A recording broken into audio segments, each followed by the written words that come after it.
Star Wars Unlimited enthusiasts, welcome to today's video where we are looking at Vader JTL Yellow. Everyone should know by now, JTL is one of my favorite sets. It's also one of people's most hated sets, so depending on your stance, you either really like what JTL brought to Star Wars Unlimited, or you really hate what JTL brought to Star Wars Unlimited.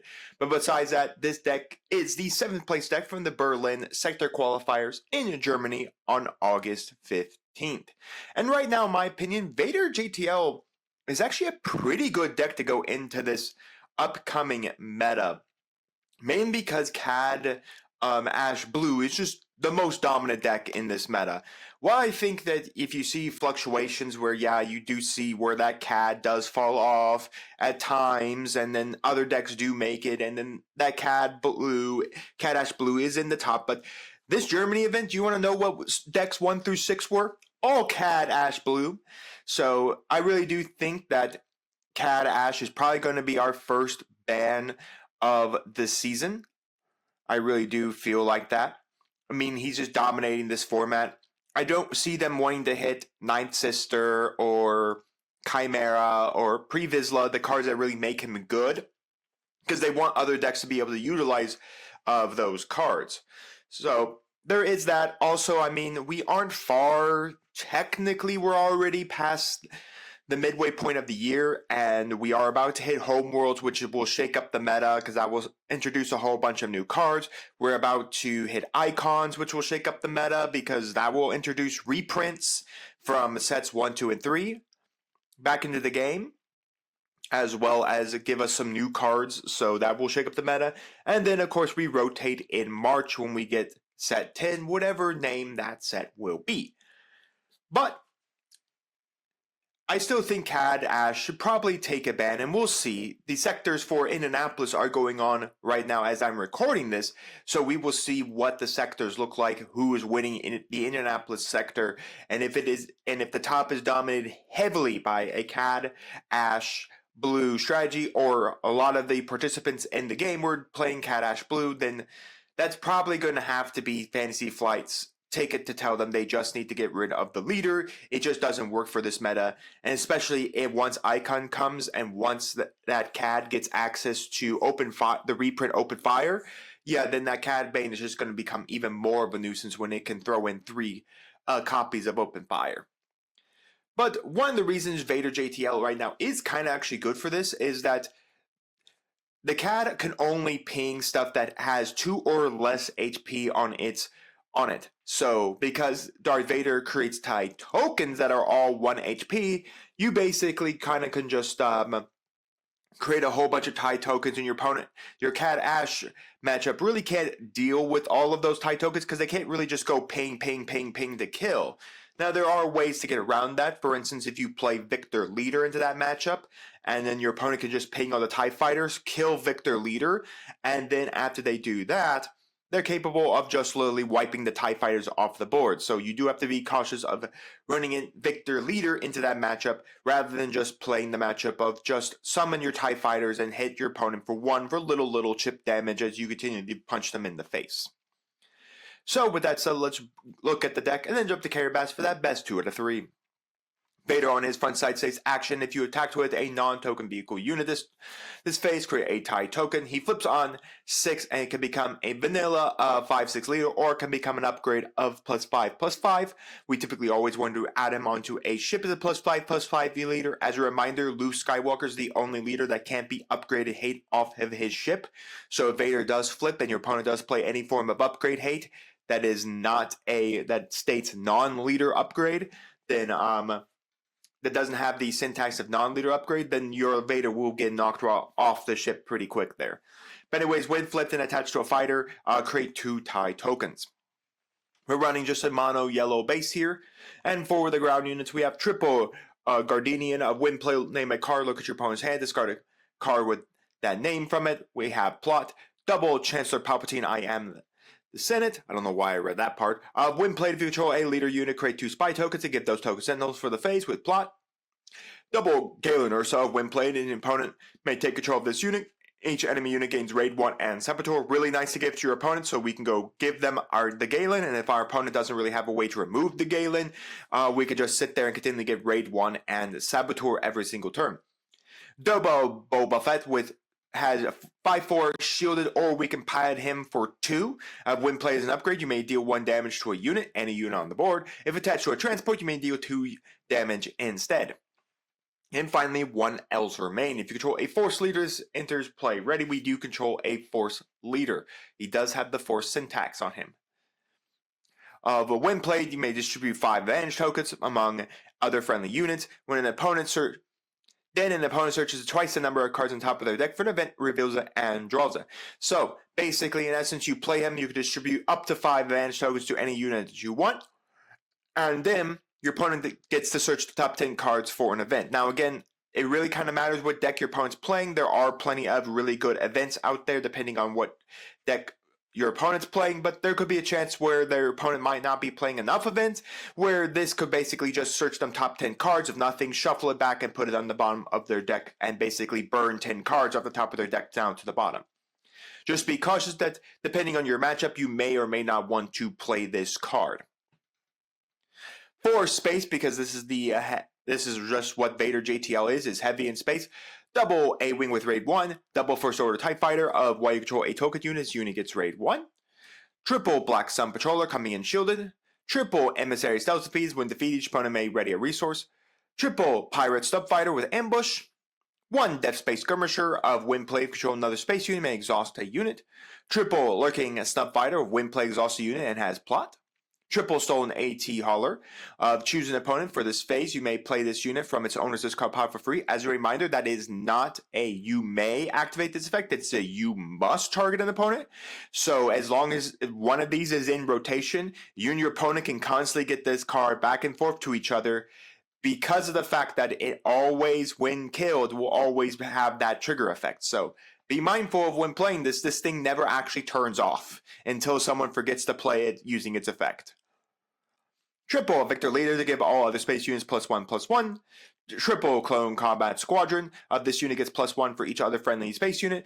As a reminder, we typically want to play this on our turn 5 play. We do not want to show this on turn 4. We typically want to go turn 5, play the Y-Wing, play the Clone Combat Squadron, play that out in the battlefield for 4 of our 5 resources, and then next turn flip Vader onto this and make this thing really, really tough to kill off.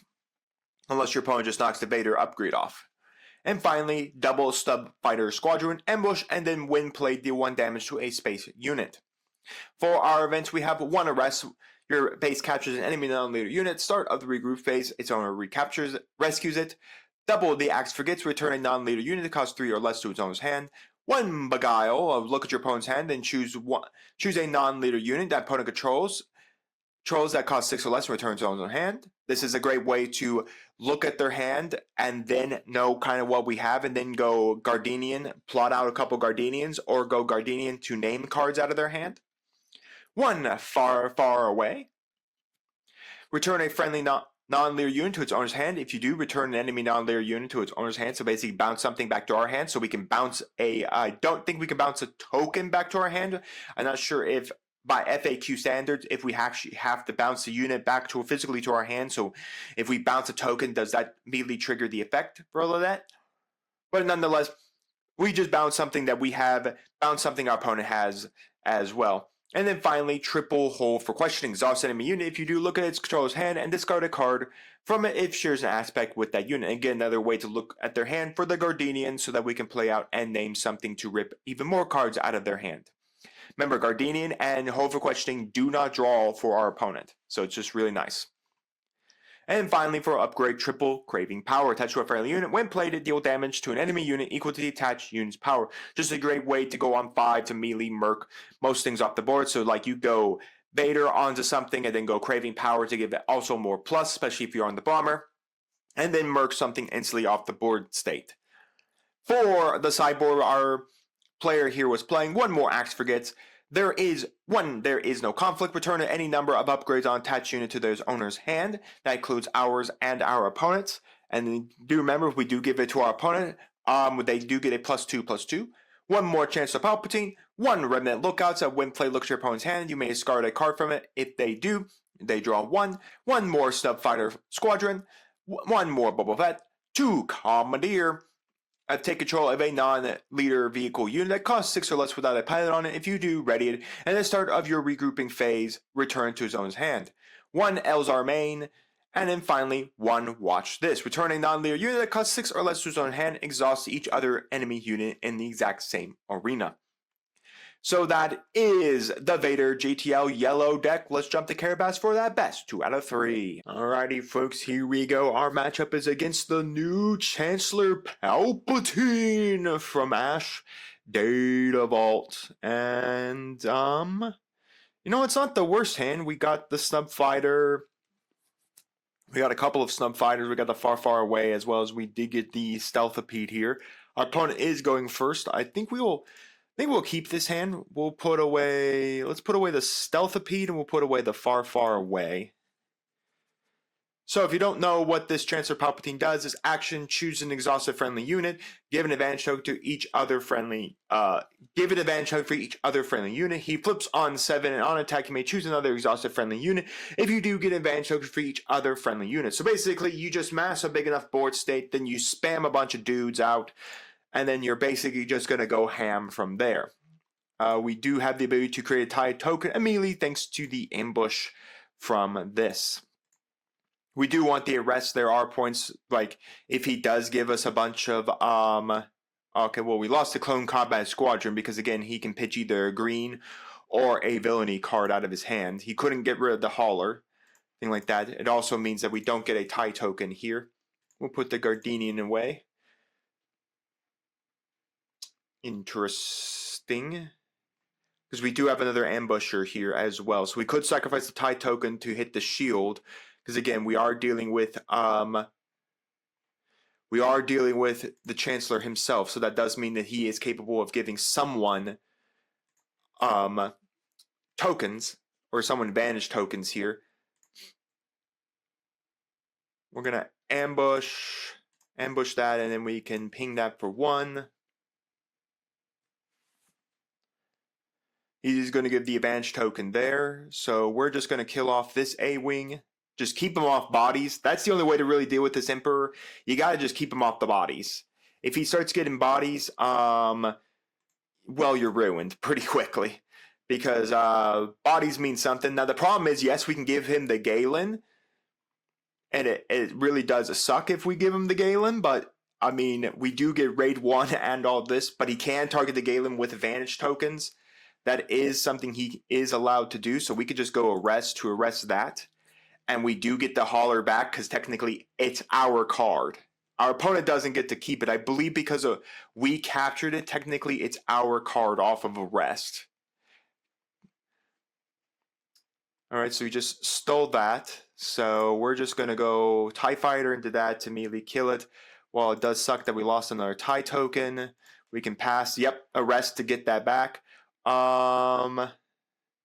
We're going to go, ooh, this is pretty tough here. I guess we're going to have to go the 𝐒𝐓𝐾𝐄. It's actually a pretty tough decision there. So he's just going to go watch this to immediately bounce back the Hauler. So immediately removing that from being a problem. I have no idea what's in his hand, by the way. So there's no point of us plotting out the Gardenian. Because I don't know what the heck he would have in his hand in any capacity. So we'll just, we'll deploy Vader as a pilot. I mean, I guess we do get to see the hand. So let's see, he's yellow-green. Let's just say A-Wing. Let's go A-Wing. I mean, I don't really know what we're going to say. Okay, so he has the Galen as well. So he has a Galen in his hand, so that's the card in his hand right now. And as a reminder, Victor Leader is giving everyone +2/+2. I'm fine skipping resources. We do have the ability to go for Chancellor Palpatine this turn. So he's going to give me, oh, he's going to pop his. Okay, so that's actually kind of funny. So before Galen actually triggers his win play trigger, he's going to trigger the ability of simultaneously unique name name. So when he played his Galen, I had Galen. So meaning he pops my Galen and gives me his Galen, which is kind of interesting when you think about it. So we're going to just swing Victor Leader. He can flip the Emperor this turn. Yep, there is the Emperor Man. He does have the ability to plot if he wants to. Unveiled Might to make an even bigger Emperor. We're going to put out a couple of Spy Token Sentinels here.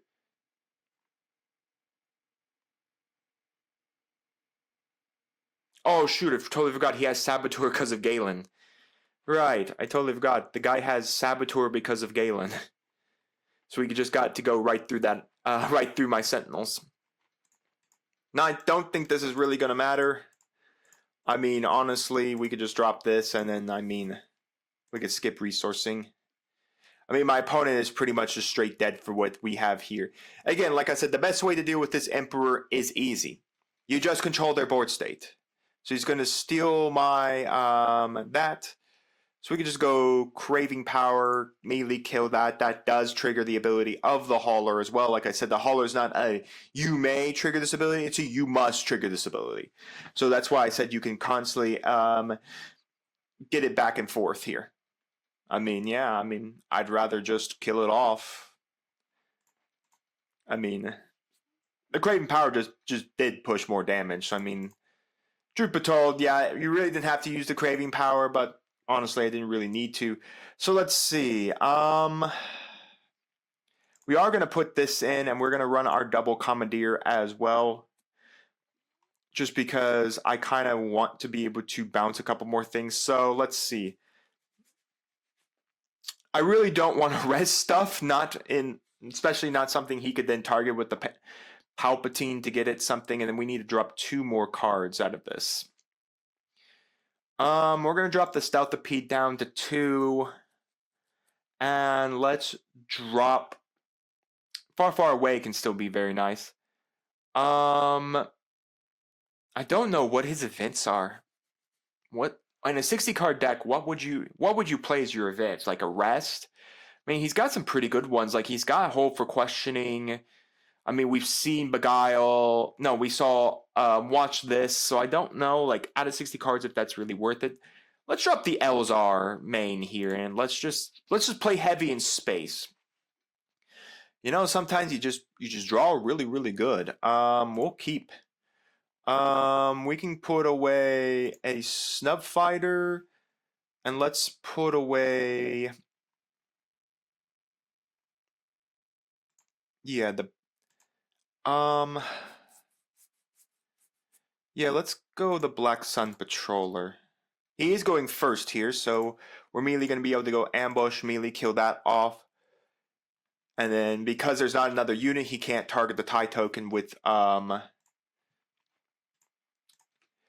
course, any of those nice looking pretty advantage tokens there.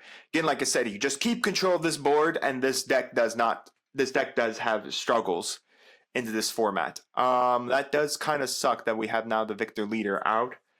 Let's go for putting Bulba under this, pinging that for 1. This just protects me because if he does decide to swing the TIE token here, it just kind of keeps me from not having to deal with the TIE token. Then we're immediately going to kill that off, and then we're going to trigger the Vader to gain a token. We're going to go for the Axe Forgets because we have the Ambusher.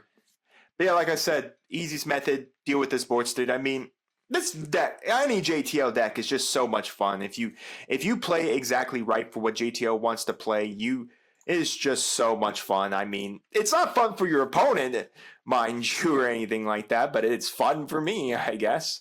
By the way, we do have the Raid 1 here because we do have a token unit on the board state, so we can pass on that one.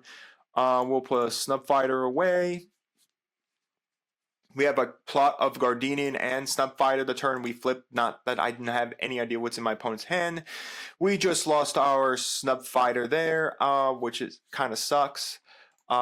Just because I do not want that swinging for damage at my face. So this will then break because there's nothing for it to grab. We're going to immediately drop the Bomber here.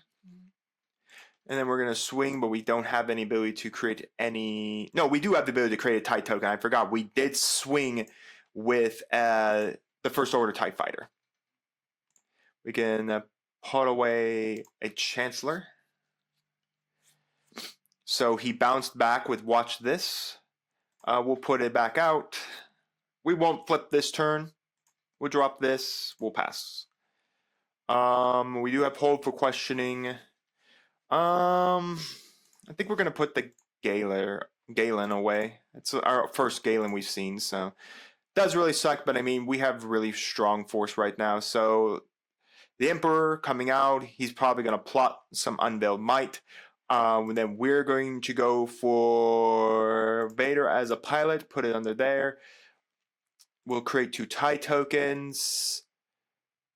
We will go for plotting out this to rest that, and we'll plot out a Gardenian as well.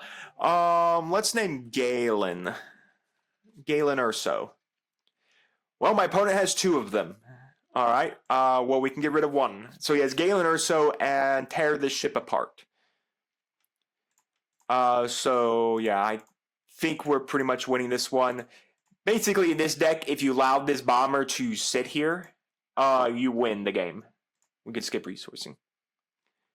So if they do go tear this ship apart, the most they can grab is like my Galen, another Gardenian, Snub Fighter, rest out my bomber, but it's not really going to matter. That is going to go for game. Well, folks, we won in the end, but I mean, we won with still one of those decks that I think if you aren't prepared for the matchup, it's going to be a struggle for you. I mean, this deck can just spam TIE Fighters everywhere and punch you in the face. Like I said, I think it has a really good matchup into the CAD Ash matchup because of the fact this Cad Bane really can't deal with those TIE Fighters. If you don't summon Victor Leader and you just can't deal with the all the space units in the board state, yeah, you're going to lose pretty quick, especially once you get out this Clone Combat Squadron, and especially since in the Cat Ash matchup, they can't deal with all the TIE Fighter tokens. You just get this big bomber, and yeah, they can chip damage it, and then just basically before they go for Lost and Forgotten, flip Vader onto it, make it a leader, and then just make it impossible just to kill. It's just really, really fun. Like I said, I know JTL is one of the divisive sets where everyone's like, well, you either like JTL for what it did, for what it gave us, and piloting leaders and piloting unit cards, or you really just hate the set because of what it gave us as well. So basically, you're kind of on this cusp of, do you like it, do you hate it? And you know what? Each its own. I really like what this deck can do. I really like what JTL is, and I'm going to be very, very sad when we hit set 10 and it officially rotates out of the format. But nonetheless, guys, do let me know your thoughts down in the comments on the gameplay, on the deck. And while you guys are commenting, do make sure to like the video, subscribe to the channel, and ring the bell so you know if my videos go live for you. And we'll see you here next time. I'm on Dragons TCG.